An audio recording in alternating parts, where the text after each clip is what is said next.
कई वर्षों पहले की बात है। युधिष्ठिर नाम का एक राजा हुआ करता था। उसे शिकार का बड़ा शौक था। एक बार वह अपने सैनिकों के साथ शिकार के लिए जंगल गया हुआ था। वो जंगल काफी घना था। शिकार की तलाश में वह जंगल में काफी अंदर तक चला गया था। तभी वहां अचानक तेज तूफान आ गया। सब तितर-बितर हो गए। जब बारिश रुकी तो राजा ने देखा कि उसके आसपास कोई भी नहीं है।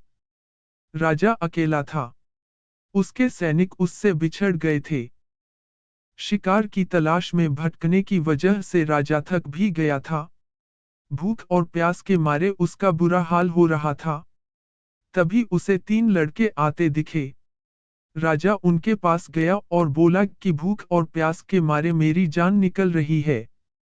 क्या मुझे कुछ खाना और पानी मिल सकता है?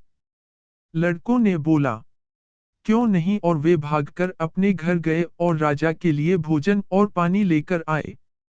खाना खाने के बाद राजा बहुत खुश हुआ और उसने उन लड़कों को बताया कि वह फतेहगढ़ का राजा है, और तीनों ने जो उसकी मदद की उससे वह बहुत खुश है। राजा ने तीनों लड़कों की सेवा से खुश होकर उन्हें बदले में कुछ मांगने के लिए कहा। इस पर पहले लड़के ने राजा से ढेर सारा धन मांगा, ताकि वह आराम से अपना जीवन व्यतीत कर सके।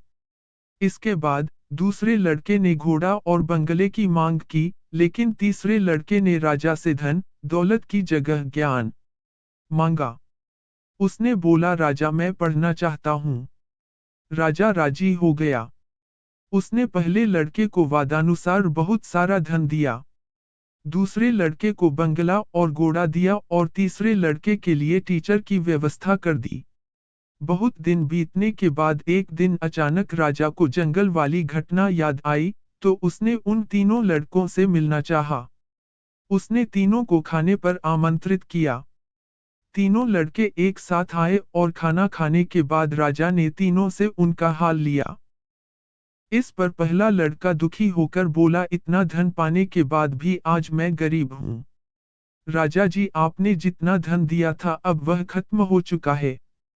मेरे पास कुछ नहीं बचा।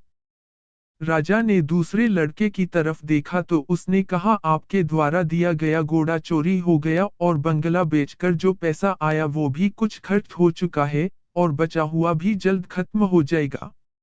हम तो फिर वहीं आ गए जहां से चले थे। अब राजा ने तीसरे लड़के की ओर देखा।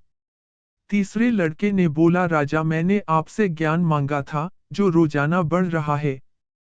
इसी का नतीजा है कि मैं आज आपके दरबार में मंत्री हूँ। आज मुझे किसी चीज की जरूरत नहीं है। यह सुनकर दोनों युवकों को काफी अफसोस हुआ। इस कहानी से हमें सीख मिलती है कि ज्ञान ही सबसे बड़ी पूंजी है।